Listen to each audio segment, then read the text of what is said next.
اور دوسرے پاگلوں سے بالکل الگ تھلگ باغ کی ایک خاص روش پر سارا دن خاموش ٹہلتا رہتا تھا۔ یہ تبدیلی نمودار ہوئی کہ اس نے تمام کپڑے اتار کر دفاتر کے حوالے کر دیے اور ننگ دھڑنگ سارے باغ میں چلنا پھرنا شروع کر دیا۔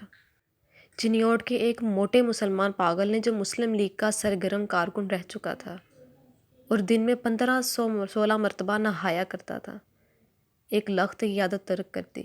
اس کا نام محمد علی تھا۔ چنانچہ اس نے ایک دن اپنے جنگلے میں اعلان کر دیا کہ وہ قائد اعظم محمد علی جناح ہے۔ اس کو دیکھا دیکھی ایک سکھ پاگل ماسٹر تارا سنگھ بن گیا۔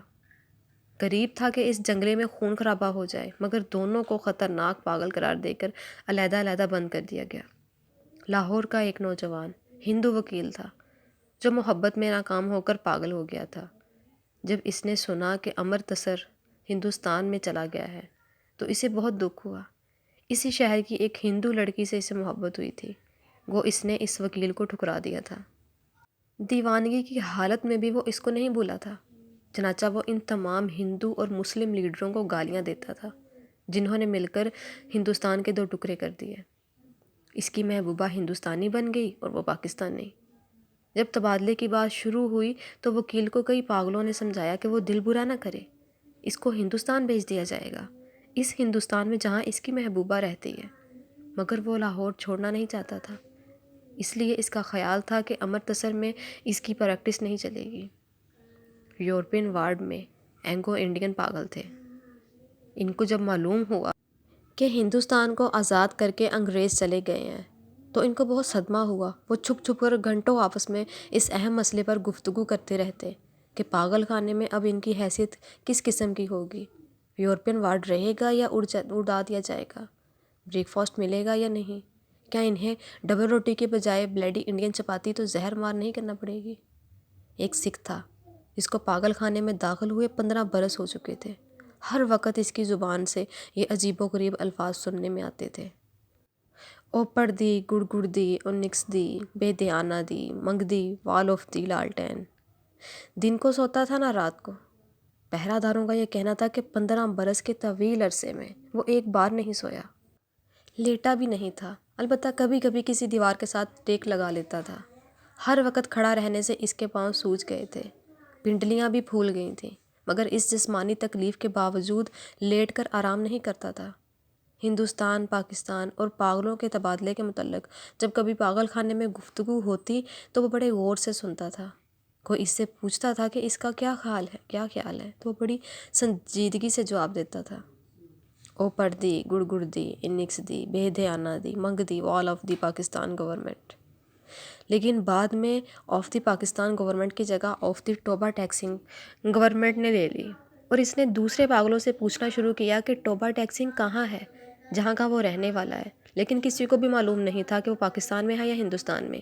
جو بتانے کی کوشش کرتے تھے خود اس الجھاؤ میں گرفتار ہو جاتے تھے کہ سیالکوٹ پہلے ہندوستان میں ہوتا تھا، پر یہ ابھی سنا ہے کہ پاکستان میں ہے۔ کیا پتہ ہے کہ لاہور جو اب پاکستان میں ہے کل ہندوستان میں چلا جائے یا سارا ہندوستان ہی پاکستان بن جائے۔ اور یہ بھی کون سینے پر ہاتھ رکھ کر کہہ سکتا تھا کہ ہندوستان اور پاکستان دونوں کسی دن سرے سے غائب ہی ہو جائیں۔ اس سکھ پاگل کے کیس چھدرے ہو کر بہت مختصر ہو گئے تھے۔ چونکہ بہت کم نہاتا تھا اس لیے دھاڑی اور سر کے بال آپس میں جم گئے تھے، جس کے باعث اس کی شکل بڑی بھیانک ہو گئی تھی، مگر آدمی بے ضرر تھا۔ 15 برسوں میں اس نے کبھی کسی سے جھگڑا فساد نہیں کیا تھا۔ پاگل خانے کے جو پرانے ملازم تھے وہ اس کے متعلق جانتے تھے کہ ٹوبہ ٹیکسنگ میں اس کی کئی زمینیں تھیں، اچھا کھاتا پیتا زمیندار تھا کہ اچانک دماغ الٹ گیا۔ اس کے رشتہ دار لوہے کی موٹی موٹی زنجیروں میں اسے باندھ کر لے آئے اور پاگل خانے میں داخل کرا گئے۔ مہینے میں ایک بار ملاقات کے لیے یہ لوگ آتے تھے اور اس کی خیر خیریت دریافت کر کے چلے جاتے تھے۔ ایک مدت تک یہ سلسلہ جاری رہا، پر جب پاکستان ہندوستان کی گڑبڑ شروع ہوئی تو ان کا آنا بند ہو گیا۔ اس کا نام بشن سنگھ تھا، مگر اسے ٹوبہ ٹیکسنگ کہتے تھے۔ اس کو یہ قطعاً معلوم نہیں تھا کہ دن کون سا ہے، مہینہ کون سا ہے یا کتنے سال بیت چکے ہیں، لیکن ہر مہینے جب اس کے عزیز و اقارب اس سے ملنے کے لیے آتے تھے تو اسے اپنے آپ پتہ چل جاتا تھا۔ چنانچہ وہ دفاتر سے کہتا کہ اس کی ملاقات آ رہی ہے۔ اس دن وہ اچھی طرح نہاتا، بدن پر خوب صابن گھستا اور سر میں تیل لگا کر کنگھی کرتا۔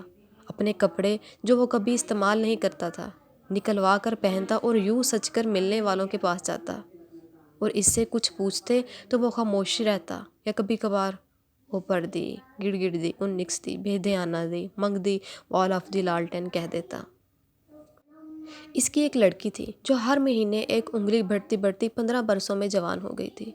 بشن سنگھ اس کو پہچانتا ہی نہیں تھا۔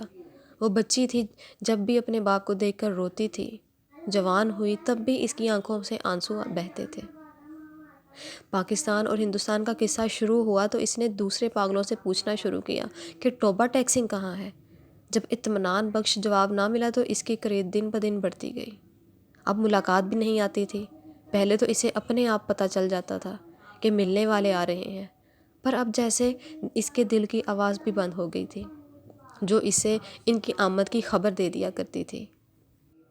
اس کی بڑی خواہش تھی کہ وہ لوگ آئیں جو اس سے ہمدردی کا اظہار کرتے ہیں اور اس کے لیے پھل، مٹھائیاں اور کپڑے لاتے تھے۔ وہ اگر ان سے پوچھتا کہ ٹوبہ ٹیک سنگھ کہاں ہے تو وہ اسے یقیناً بتا دیتے کہ پاکستان میں ہے یا ہندوستان میں، کیونکہ اس کا خیال تھا کہ وہ ٹوبہ ٹیک سنگھ ہی سے آتے ہیں جہاں اس کی زمینیں ہیں۔ پاگل خانے میں ایک پاگل ایسا بھی تھا جو خود کو خدا کہتا تھا۔ اس سے جب ایک روز بشن سنگھ نے پوچھا کہ ٹوبہ ٹیک سنگھ پاکستان میں ہے یا ہندوستان میں، تو اس نے حسب عادت کہہ لگایا اور کہا وہ پاکستان میں ہے نہ ہندوستان میں، اس لیے کہ ہم نے ابھی حکم جاری نہیں۔ بشن سنگھ نے اس خدا سے کئی مرتبہ منت سماجت سے کہا کہ وہ اسے حکم دے دے تاکہ جھنجھٹ ختم ہو، مگر وہ بہت مصروف تھا، اس لیے کہ اسے اور بے شمار حکم دینے تھے۔ ایک دن تنگ آ کر وہ اس پر برس پڑا۔ او پڑھ دی، گڑ گڑ دی، ان نکس دی، بے دھیانہ دی، منگ دی، وال of the, grow G the Khalsa and واہے گرو جی کی فتح، جو بولے سو نہال، ست سری اکال۔ اس کا شاید یہ مطلب تھا کہ تم مسلمان کے خدا ہو، سکھوں کے خدا ہوتے تو ضرور میری سنتے۔ تبادلے سے کچھ دن پہلے ٹوبہ ٹیک سنگھ کا ایک مسلمان جو اس کا دوست تھا ملاقات کے لیے آیا۔ پہلے وہ کبھی نہیں آیا تھا۔ جب بشن سنگھ نے اسے دیکھا تو ایک طرف ہٹ گیا اور واپس جانے لگا، مگر سپاہیوں نے اسے روکا۔ یہ تم سے ملنے آیا ہے، تمہارا دوست فضل الدین ہے۔ بشن سنگھ نے فضل الدین کو ایک نظر دیکھا اور کچھ بڑبڑانے لگا۔ فضل الدین نے آگے بڑھ کر اس کے کندھے پر ہاتھ رکھا۔ میں بہت دنوں سے سوچ رہا تھا کہ تم سے ملوں، لیکن فرصت ہی نہیں ملی۔ تمہارے سب آدمی خیریت سے ہندوستان چلے گئے، مجھ سے جتنی مدد ہو سکی میں نے کی۔ تمہاری بیٹی روپ کور، وہ کچھ کہتے کہتے روک گیا۔ بشن سنگھ کچھ یاد کرنے لگا۔ بیٹی روپ کور؟ فضل الدین نے رک رک کر کہا، ہاں وہ بھی ٹھیک ٹھاک ہے، ان کے ساتھ ہی چلی گئی۔ بشن سنگھ خاموش رہا۔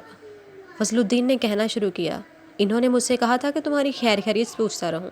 اب میں نے سنا ہے کہ تم ہندوستان جا رہے ہو۔ بھائی بلبیر سنگھ اور بھائی وادہ سنگھ سے میرا سلام کہنا، اور بہن امرت کور سے بھی۔ بھائی بلبیر سنگھ سے کہنا فضل الدین راضی خوشی ہے۔ 2 بری بھینسیں جو وہ چھوڑ گئے تھے، ان میں سے ایک نے کٹا دیا ہے اور دوسری کی کٹی ہوئی تھی، پر وہ 6 دن کی ہو کے مر گئی۔ اور میرے لائق جو خدمت ہو کہنا، میں ہر وقت تیار ہوں، اور یہ تمہارے لیے تھوڑے سے مرونڈے لایا ہوں۔ بشن سنگھ نے مرونوں کی پوٹلی لے کر پاس کھڑے سپاہی کے حوالے کر دی اور فضل الدین سے پوچھا، ٹوبہ ٹیک سنگھ کہاں ہے؟ فضل الدین نے قدرے حیرت سے کہا، کہاں ہے؟ وہیں ہے جہاں تھا۔ بشن سنگھ نے پھر پوچھا، پاکستان میں یا ہندوستان میں؟ ہندوستان میں۔ نہیں، پاکستان میں۔ فضل الدین بوکھلا سا گیا۔ بشن سنگھ بڑبڑاتا ہوا چلا گیا۔ او پڑھ دی، گڑ گڑ دی، ان نکس دی، بے دھیانہ دی، منگ دی، وال of Pakistan and Hindustan of the. دور پھٹے منہ۔ تبادلے کی تیاریاں ختم ہو چکی تھیں۔ ادھر سے ادھر اور ادھر سے ادھر آنے والے پاگلوں کی فہرستیں پہنچ گئی تھیں اور تبادلے کا دن بھی مقرر ہو چکا تھا۔ سخت سردیاں تھیں جب لاہور کے پاگل خانے سے ہندو سکھ پاگلوں سے بھری لاہوری لاریاں پولیس کے محافظ دستے کے ساتھ روانہ ہوئیں۔ متعلقہ افسر بھی ہمراہ تھے۔ واہگہ بارڈر پر طرفین کے سپرنٹنڈنٹ ایک دوسرے سے ملے اور ابتدائی کارروائی ختم ہونے کے بعد تبادلہ شروع ہو گیا، جو رات بھر جاری رہا۔ پاگلوں کو لاریوں سے نکالنا اور ان کو دوسرے افسروں کے حوالے کرنا بڑا کٹھن کام تھا۔ بعض تو باہر نکلتے ہی نہیں تھے۔ جو نکلنے پر رضامند ہوئے تھے ان کو سنبھالنا مشکل ہو جاتا تھا، کیونکہ ادھر ادھر بھاگ اٹھتے تھے۔ جو ننگے تھے ان کو کپڑے پہنائے جاتے، وہ پھاڑ کر اپنے تن سے جدا کر دیتے۔ کوئی گالیاں بک رہا ہے، کوئی گا رہا ہے، آپس میں لڑ جھگڑ رہے ہیں، رو رہے ہیں، بلک رہے ہیں۔ کان پڑی آواز سنائی نہیں دیتی تھی۔ پاگل عورتوں کا شور و غل الگ تھا، اور سردی اتنی کڑاکے کی تھی کہ دانت سے دانت بچ رہے تھے۔ پاگلوں کی اکثریت اس تبادلے کے حق میں نہیں تھی، اس لیے کہ ان کو سمجھ نہیں آتا تھا کہ انہیں اپنی جگہ سے اکھاڑ کر کہاں لے جا رہے ہیں۔ وہ چند جو کچھ سمجھ سکتے تھے پاکستان زندہ باد اور پاکستان مرد آباد کے نعرے لگا رہے تھے۔ 2-3 مرتبہ فساد ہوتے ہوتے بچا، کیونکہ بعض مسلمانوں اور سکھوں کو یہ نعرے سن کر طیش آ گیا تھا۔ جب بشن سنگھ کی باری آئی اور واقعہ کے اس پار متعلقہ افسر کا اس کا نام رجسٹر میں درج کرنے لگا تو اس نے پوچھا، ٹوبہ ٹیکسنگ کہاں ہے؟ پاکستان میں یا ہندوستان میں؟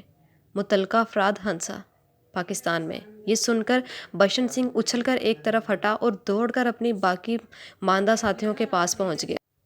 پاکستانی سپاہیوں نے اسے پکڑا اور دوسری طرف لے جانے لگے، مگر اس نے چلنے سے انکار کر دیا۔